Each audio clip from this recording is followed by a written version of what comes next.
사장님, 그러면 공무원 시험은 필기 합격 이후에 면접이 있잖아요. 네, 맞아요. 면접에 관한 이야기도 들려주실 수 있나요? 네, 저는 총 공무원 시험에 4개를 합격을 했습니다. 그래서 면접 경험도 총 4번의 경험이 있는데요. 14년이 지난 지금도 잊혀지지 않는 첫 번째 공무원 면접이 기억이 납니다. 그때 저는 만 22세, 예전 한국 나이로는 24살이었는데요.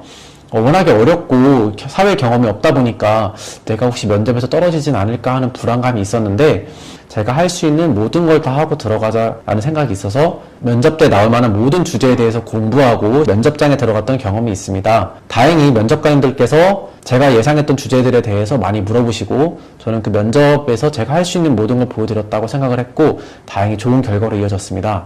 아무래도 7급 시험 같은 경우에는 제가 조금 더 많이 준비했던 걸로 기억을 하는데요.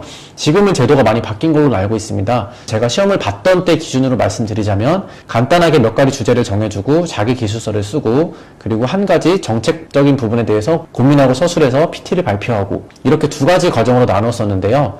우선 자기 기술서는 그 수험생의 성격이나 성향, 그런 것들에 대해서 파악할 수 있는 부분이었고요. PT 발표 같은 경우에는 아무래도 사회적인 이슈가 되는 문제들을 저희가 공부하고 들어가는데요. 저희가 간단하게 한 장짜리 PT 용지를 써서 면접관님들께 전달을 하고, 그 PT에 대해서 짧게 5분 정도 발표를 하고 질의응답이 이어지는 그런 시간들로 이루어져 있습니다. 10년이 지난 시점이라 어떤 주제를 했는지는 기억이 나질 않는데요. 제 개인적으로 치트키 한 가지를 준비했는데요.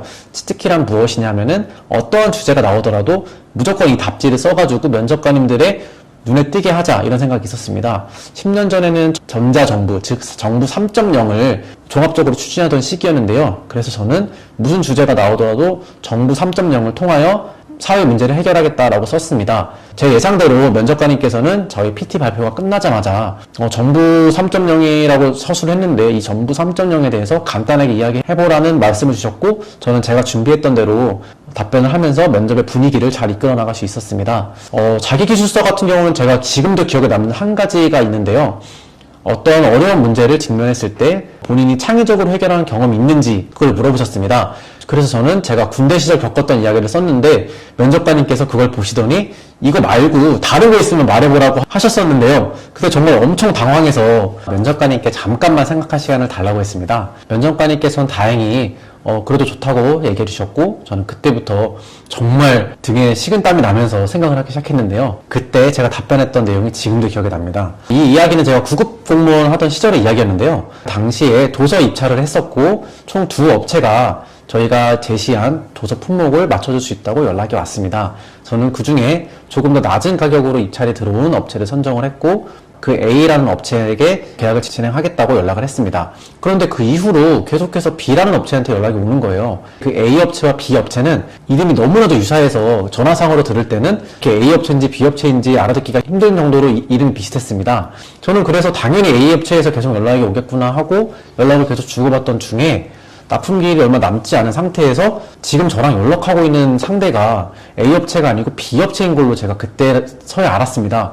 어떻게 보면 정말 큰일이 난 거죠. 저는 그때 당연하게 A 업체에게 연락을 했다고 생각을 했었고, B 업체와 연락하고 있다고는 생각하지도 못했는데요. A 업체는 당연하게 제가 나라장터라는 사이트를 통해서 낙찰을 해줬기 때문에 계속해서 납품 준비를 마치고 있었고, B 업체는 나라장터에서는 선정되지 않았지만 저랑 계속 통화를 하고 있었기 때문에 B 업체 또한 납품 준비를 하고 있었습니다.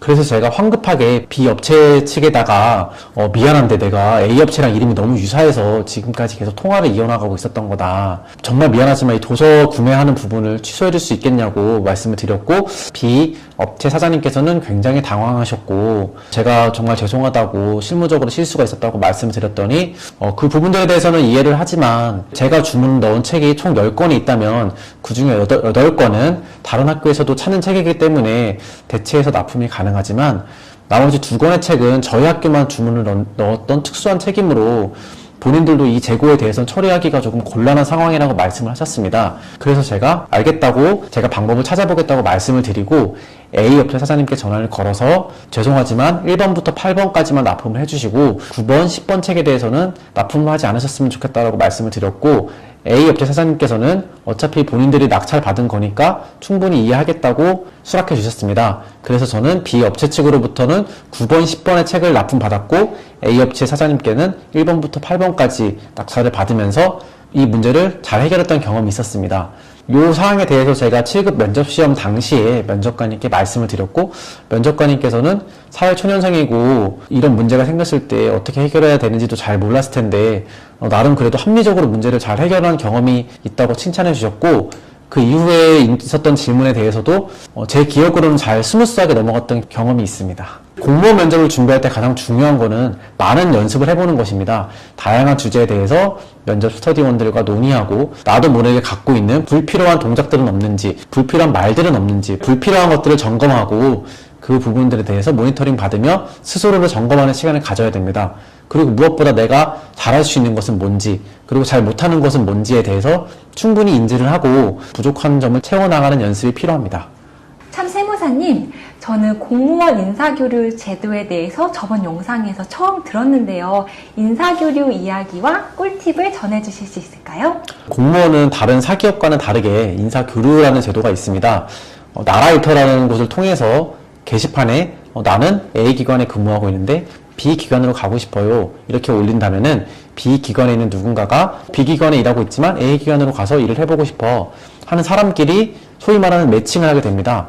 그 매칭을 하게 되면 각자의 인사카드를 A 기관, B 기관 각각 인사부서에 인사 담당자에게 전달을 하게 되고 인사 담당자의 컨펌이 끝나게 되면 각 기관에서 면접을 진행하게 됩니다.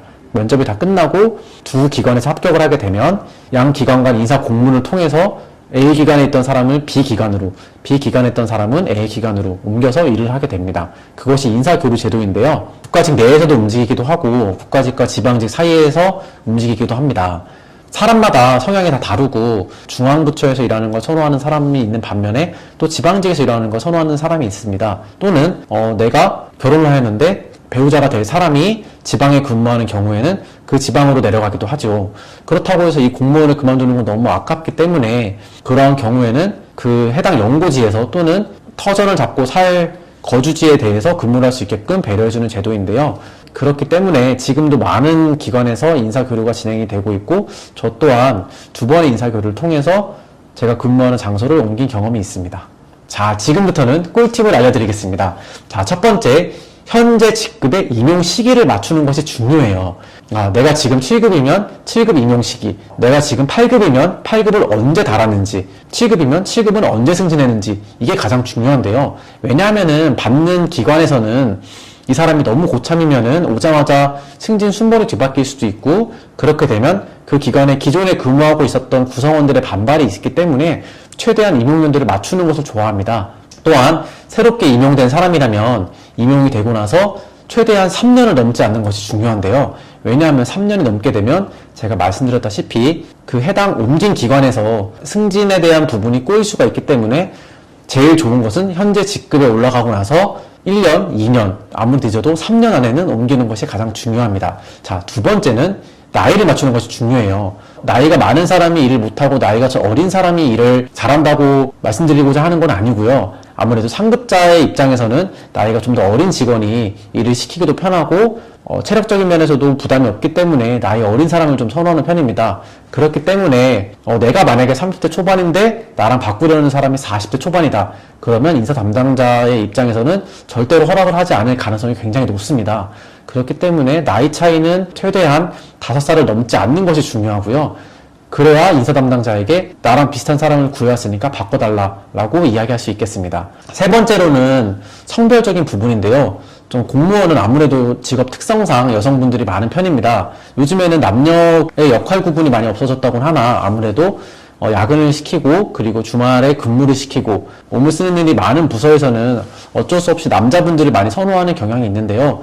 그렇기 때문에 첫 번째, 두 번째 요건을 충족한다 하더라도 세 번째에서 그것이 충족되지 않는 경우들이 있습니다. 저 같은 경우는 통일부에서 경기도청으로 옮길 때 제가 나가고 서울시청에 있던 여성분이 들어오셨는데 인사 담당자분께서 굉장히 난감해했었고 제가 이 부분을 설득하기 위해서 되게 힘든 시간들을 겪었던 경험이 있습니다. 그렇기 때문에 만약에 인사교류를 생각 중이신 공무원분들이 계시다면 첫 번째, 현 직급 임용연도, 두 번째, 나이대, 세 번째, 가능하다면 성별까지 맞추신다면 인사교류는 어렵지 않게 진행되실 거라고 생각합니다. 오늘 영상에서도 알찬 정보와 꿀팁들을 공유해 주셔서 정말 감사합니다.